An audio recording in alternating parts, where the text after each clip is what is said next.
If you're ready to stop feeling like shit and start living your best life, then this podcast is for you. Tune in as Dr. Buzz and Daniela provide guidance, education, and the tools you need to make a positive and lasting change.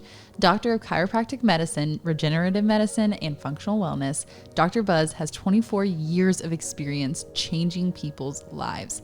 Daniela has first-handedly taken back control of her health, and together, these dynamic hosts have unique perspectives and expert advice.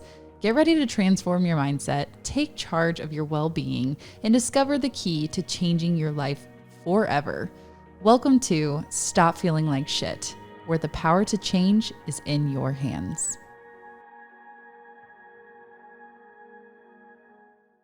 Welcome back to Stop Feeling Like Shit. And on today's episode, we're going to be talking about endometriosis and bacterial concentration. And our guest again, welcome back, Joe. We're so glad to have you back. Thank you. I love you being on the show.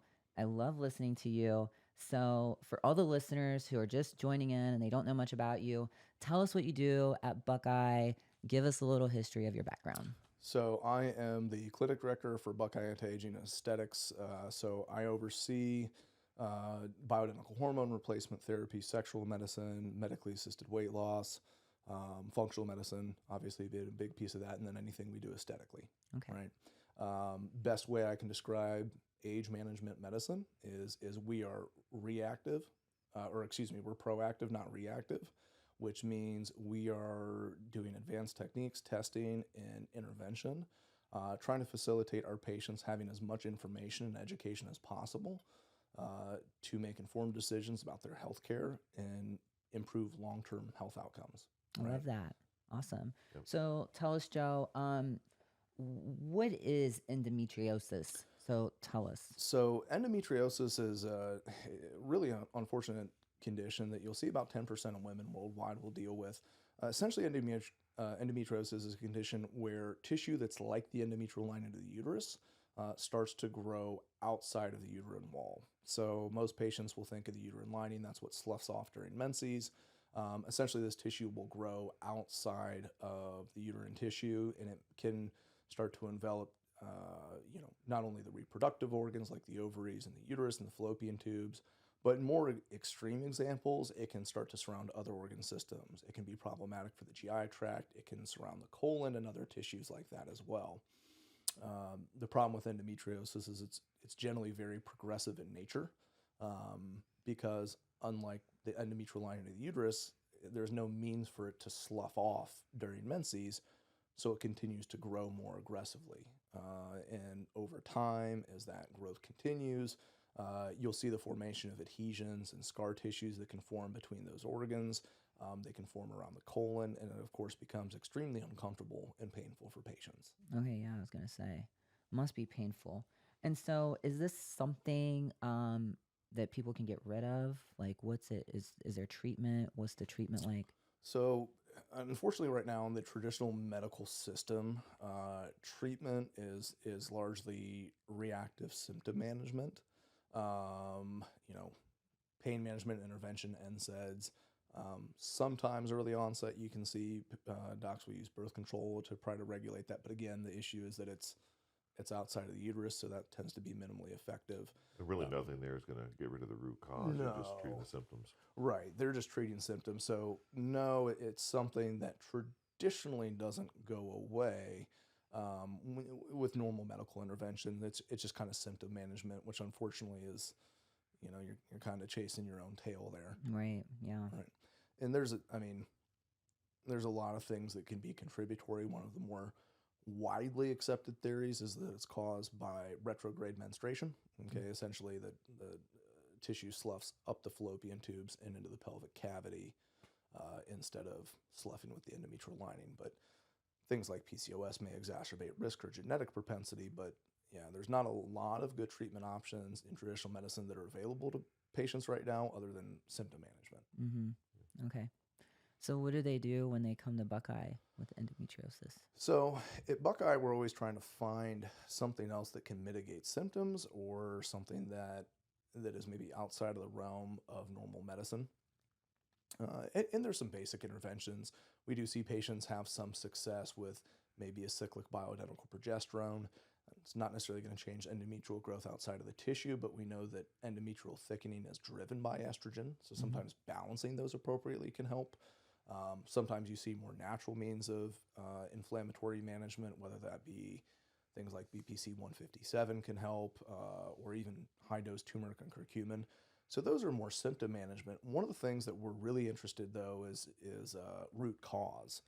So what we've been digging into a lot is what influence does the bacterial flora have on causality, potentiation, exacerbation of endometriosis. And that really ties into some of the GI map and the gut testing that we're doing Right. now, right? There's a huge component with the microbiome, and I know we talk about it in a lot of the podcasts.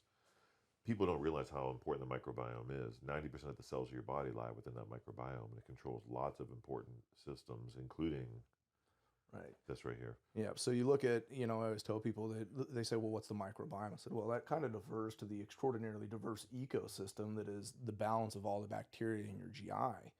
People don't understand, you have your good guys that can influence mucosal barrier health, caloric Commensal extraction. bacteria, the good ones. Good bacteria, Yeah, right? Your good guys, your commensal bacteria. They influence colon cell health by the production of short chain fatty acids and, a myriad of things. And then you have your bad guys that are really pro-inflammatory that produce a lot of what's called lipopolysaccharides or endotoxins, some that are high histamine producing in nature, some that form big biofilms over the villi and the small intestine and cause nutrient robbing issues. But there's one very specific bacteria. There was a study that came out very recently, and it was the Journal of Translational Medicine, or Science of Translational Medicine, that looked at a really common, very inflammatory bacteria species that has a high correlation to endometriosis, and that's what's called Fusobacterium. Yeah. Okay? And the study actually looked at a good group of female patients, and they found that 64% of female patients with endometriosis had disproportionately high concentrations of Fusobacterium in the uterus, whereas only about 7% of the non-PCOS patients had it, which is really interesting about that because one of the things we know about Fusobacterium in the gut is it's part of one of the categories we know as the autoimmune inflammatory related bacteria. So those would be bacteria that, when overgrown in the GI, especially in the small intestine, manifest as a lot of systemic pro-inflammatory conditions, things like sclerosis or RA-like symptoms. So looking at this study on the uterine bacterial flora and seeing, we know this bacteria, we know that Fusobacterium is a big problem in the gut, and it's translating to potentiation of endometriosis in female patients. And of course, they've done subset analysis and repeatable studies on mice and rat studies with this Fusobacterium. So it's one of the first times that we're really starting to see some inference of, okay, maybe there is something causal that we can pinpoint with endometriosis that isn't just because, right? Right. Because of genetic propensity or retrograde menstruation that we can't really prove is the problem, right? Yeah. So. Yeah. So, I mean, in this case, they can come into the office and do a GI map. Right. Right. And this ties into overgrowth or dysbiosis in the gut. Obviously, one of the biggest concerns we have with changes in the bacterial flora is what systemic issues is this going to contribute to, right? And we know, for example, and obviously the GI tract and the uterus and everything, they're not, you don't have direct contact there. But one of the things that we know is even insufficiency of good bacteria in the gut makes you more susceptible to different bacterial pathology elsewhere in the body. Adversely affects that immune system and the IgG levels and all these different things. Right. Couple that with, like we've talked about before, couple that with adrenal dysfunction, where you have misregulation of secretory IgA and immune suppression and breakdown of the gut barrier, right? So we know that if we're trying to intervene for endometriosis, there may be some things that we can do from an intervention standpoint that may mitigate symptoms, but we're understanding more and more the role that this bacteria plays on, this abnormal endometrial growth outside of the uterus, and that intervening and control the gut microbiota may be the most meaningful or impactful treatment we can pursue. Yeah. Because it's more of a cure instead of a masking the symptom. Absolutely. Absolutely. And I know some people, if you're listening, ladies, you get UTIs or yeast infections. Right. I mean, letting us take a look at the gut can really help you, right? Of course, we see it really common. Huge correlation. We see this all the time. One of our patients' primary complaints that we may see is, I have such a susceptibility to yeast infection or even bacterial vaginosis. A lot of times if we see yeast infections or things like that a lot, we'll have really robust levels of candida or different fungus in the GI tract as well. Mm-hmm. And once we're able to go in and correct the GI flora and basically eradicate the candida in the gut, a lot of those issues go away. And candida can be nasty too, because candida, if you've had it for a long time, literally grows into the walls of the intestines. Yeah, it's like it penetrates in. So, you know, and we see that quite often in the office. Yeah, and a lot of these things, it takes a combination of dietary and supplement intervention and long-term guided therapy that may take 4, 6, 9 months. And again, people aren't doing with their doctors. You know, they go in, oh, I've got a yeast infection, and they take, you know, a short-term intervention. You know, I'll take this pill, it'll go away. Or if they have BV, they may do a 7 to 10 day antibiotic treatment or something like that. That antibiotic messes up the gut even worse. Right, and they're caught in this perpetual loop of antibiotics and fluconazole and things like that, where it's like every 3 to 6 months, like clockwork. I call my doctor, it's back again. I think a lot of people don't realize that the more antibiotics you take in your lifetime, the weaker your immune system's going to be, because it kills off the good bacteria too.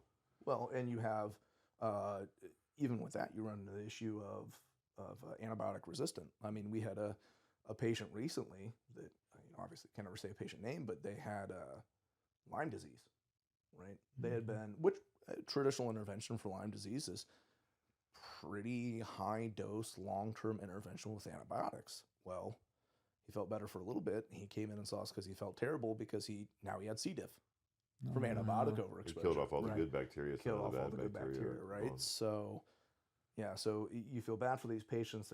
They're caught in this perpetual cycle of like, well, I said, every 3 to 6 months, I know I'm going to need Bactrim, or I know I'm going to need fluconazole, and I don't know why I keep having this, but it's not going away. Right, covering up the problem instead of fixing the root cause and getting rid of it. Exactly. I always tell people with antibiotics too, you really want to save them for when you really, really need them, which might be once every 10 years or so. Because if you're taking antibiotics every winter or multiple times, like, you're killing off normal bacteria, and if you ever do have something where you need it, it might not work. Right. Right, because the body's getting used to it. Yeah. So, and people in the wintertime, most likely if you have the flu, it's a virus. Right. Antibiotics do nothing for viruses. Yeah. So, but I think doctors, once again, that 6-minute office, as you come in here, I don't feel good, here's some antibiotic, when that might not be the most appropriate treatment. Right. And honestly, to the doctor's credit, a lot of people go in and they want antibiotics. Yeah. So I was like, get out of my face. Pretty much.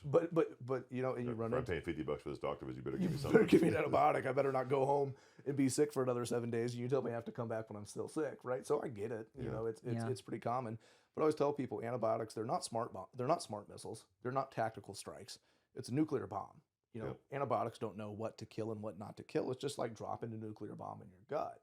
So there's going to be collateral damage, and that collateral damage is going to be your microbiota. It's going to be your good bacteria, which maybe it acutely knocks off this bacteria, but then because you've depleted your commensals, now you're susceptible to these 50 other ones to overcolonize, right? And that's why you see people that get sick all the time. Right.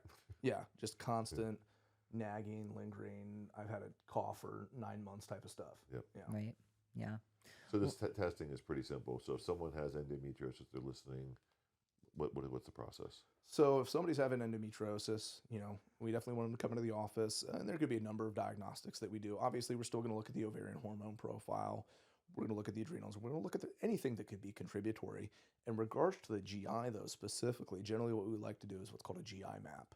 And a GI map it's a stool sample. Now, it can be done at home. It's not something that anybody needs to feel embarrassed about. It's sent out to a lab, and they send the results back to our office. And the great thing about that GI map is it gives us just a wealth of knowledge to treat that patient. So it tells us if there's any pathogens, your Giardias, your E. coli's, your Salmonellas. Gives us a good breakdown of a bacteria called H. pylori and virulence factors. Tells us what your commensals, your good guys look like. It gives us good quantitative values of any problematic bacteria, fungus and yeast, viruses or parasites that may be present in the GI. And it gives us good information on general GI health. It gives us markers for hepatic detoxification. It looks for markers that can tell us if there's insufficiency between the liver and the gallbladder, if they're not producing digestive enzymes appropriately, if they're having issues with certain foods like gluten intolerance, secretory IgA production in the gut, and general markers for intestinal permeability and inflammation or leaky gut. So, I mean, you really get a wealth of knowledge of exactly what's happening in this person's GI, what bacteria are the problem. And just like you would a blood lab, you can say, okay, well, we know that your symptoms are X, Y, and Z. And looking at this test, we know that this bacteria that's 3 exponent ranges higher than it should be associates with all these symptoms. Yep. And we know that based on these digestive markers, these are the foods you're not going to tolerate. So let's go ahead. We're going to modify your diet. We're going to do some things to support the liver's detoxification of itself. We're going to actually get you on some good digestive enzymes. We're going to modify your programming. We're going to get digestion working better and get inflammation calmed down. And then we're going to use some very specific antimicrobial interventions to go after these specific things in the gut without having to load you up on antibiotics. All we're making lifestyle modifications so we can actually repair this dysfunction that, again, on paper isn't a disease, but if we don't fix, maybe in 5 to 10 years. Right. Wow. I love it. Well, Joe, thank you so much for coming on our show today. Thank you for having me. What a great episode. As always, I'm your host, Daniela Korth with Dr. Buzz, and we look forward to seeing you next time. Thanks. Thank you. Thanks.